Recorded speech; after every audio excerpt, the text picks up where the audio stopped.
Welcome to my channel. আজকে আমরা শিখব লুকআপ ফর্মুলা। এক্সেলের মধ্যে লুকআপ ফর্মুলা একটি গুরুত্বপূর্ণ অংশ। এর জন্য ফার্স্টে আমাদের এক্সেলের ফাইলটি ওপেন করব। ওপেন করবার পর প্রথমে আমরা ব্ল্যাঙ্ক ওয়ার্কবুকে যাব। যদি আমরা না যাই, আমরা যদি কোনো আগের থেকে ফাইল তৈরি করা থাকে সেটি সাহায্য নিলে আরেকটু ভালো হয়। এখানে আমরা যেটা দেখতে পাচ্ছি, একটি ছক তৈরি করা আছে। এই ছকের মধ্যে আমাদের যে একটি হসপিটালের ওপর ছক তৈরি করা আছে, এই ছকের ওপর আমরা এক্সেলের ফাইলটি তৈরি করব। এখানে একটি আমরা র্যাঙ্ক বলে একটি কলম যোগ করছি।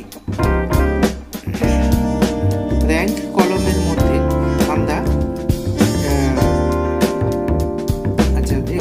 এক্সেলের লুকআপের ফর্মুলা করবার জন্য আমরা প্রথমে একটা ক্রাইটেরিয়া তৈরি করে নেব। ক্রাইটেরিয়া তৈরি করে নেব এবং ক্রাইটেরিয়াটি এক্সেলের মূল ডেটাতে লিখব। প্রথমে শূন্য দিয়ে শুরু করতে হয়।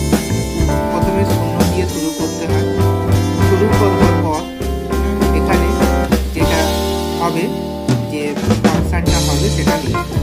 এরপরে আমরা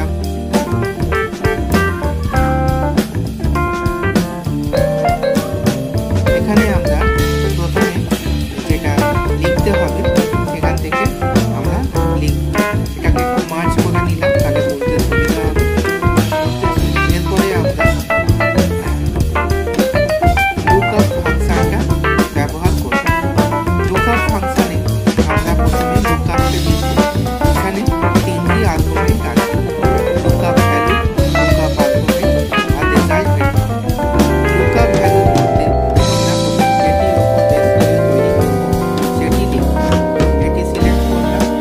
সিলেক্ট করবার পর আমরা কমা দিয়ে এটিকে সিলেক্ট করব। এখানে আমরা F4 প্রেস করব। F4 press